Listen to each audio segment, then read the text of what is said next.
Welcome back, friends, and Hollywood news fanatics. Let's get to some What the Hollywood, because this week, the world of Netflix and the Kardashians are making headlines. And honestly, it's really not that far-fetched by any means, but what is far-fetched is the subject of a recent Netflix documentary seeking out the legal assistance of one Kimberly Diane Kardashian, okay? So earlier this week, if you were watching the show on Wednesday, Jeremy reviewed Netflix's documentary, The Crash, which you're seeing right here, okay? This is about the horrific car accident of a then 17-year-old Mackenzie Shrilla and her boyfriend Dominic Russo and their friend Davion Flanagan. Now, Mackenzie intentionally drove her car at 100 miles per hour into a brick building in Strongsville, Ohio, back in July 2022. So, I'm going to give you this. This is a spoiler alert. I repeat, a spoiler alert, okay? So in the event you haven't watched it or discovered the outcome from social media, spoiler alert incoming, okay? She was tried as an adult despite being 17 at the time of the crash. And in 2023, she was charged and convicted of 12 felony counts, including murder, felonious assault, and aggravated vehicular homicide. She is serving 2 concurrent 15-year to life sentences. So, since the release of this profound documentary, Mackenzie's name, face, likeness have been all over social media, which I know I'm contributing to the problem. This is exactly what she wanted, but it's something we've got to talk about. And I'll just say, what I've seen of her on social media since she's been in prison, not flattering, or anything she could actually use to her advantage if she were ever granted an appeal. Like speaking to her mom about wanting Kim Kardashian's legal help in this matter. Now, mind you, this phone call that I'm going to show you was allegedly made days before her verdict was announced. So take a listen. It was published in England. What? Yes. It's world news? I think the Daily Mail just publishes it in all their publications, but yeah, the UK. It's on the Daily Mail? In UK. Maybe Kim Kardashian will reach out herself. That's what I'm saying. I'm hoping. We're getting there. Okay, so again, if you've watched it, you know that her parents are absolutely bonkers. The laughing, I mean, it's just kind of sickening, really, that phone call. So, of course, our friends over at TMZ exclusively learned where Kim Kardashian stands on this matter.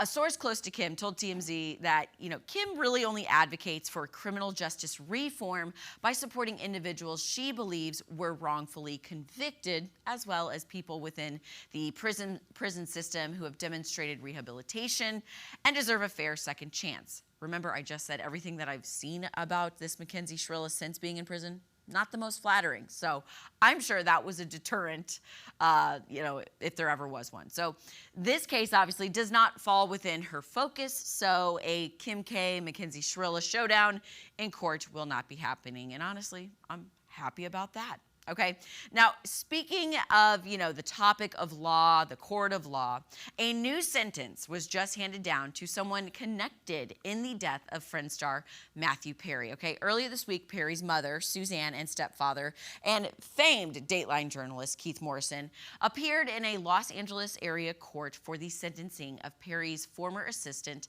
Kenneth Iwamasa. Okay, Iwamasa was Perry's live-in assistant, and he actually injected the actor with ketamine 3 times before Perry was found dead, face down in the hot tub at his Los Angeles home back in October of 2023.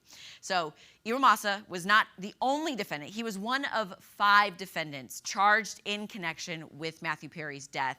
And his sentencing, as I said, came out earlier this week on Wednesday. He was sentenced to 41 months in prison for his involvement and also received a $10,000 fine. Now, is that justice per se? I'm not sure, but at least he will be behind bars, hopefully learning a very valuable lesson for 41 months. Following his sentencing, Iwamasa told the courtroom, quote, "I am sorry to all of you. You all know how much Matthew loved you. I am so sorry to have done illegal acts. I will forever regret it, and I will take it to my grave and be a cautionary tale and make better choices than I did. I'm horribly, horribly sorry, and I offer my condolences to you."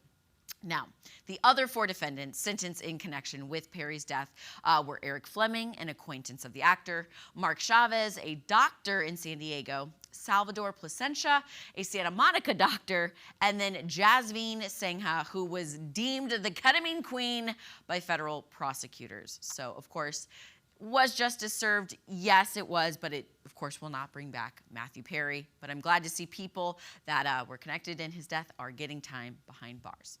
All right, switching gears to happier times, happier things. I feel the next story should be titled, What the Dollywood? Because I'm talking about the one and only Dolly Parton, which I find myself doing more and more of these days, and I love it.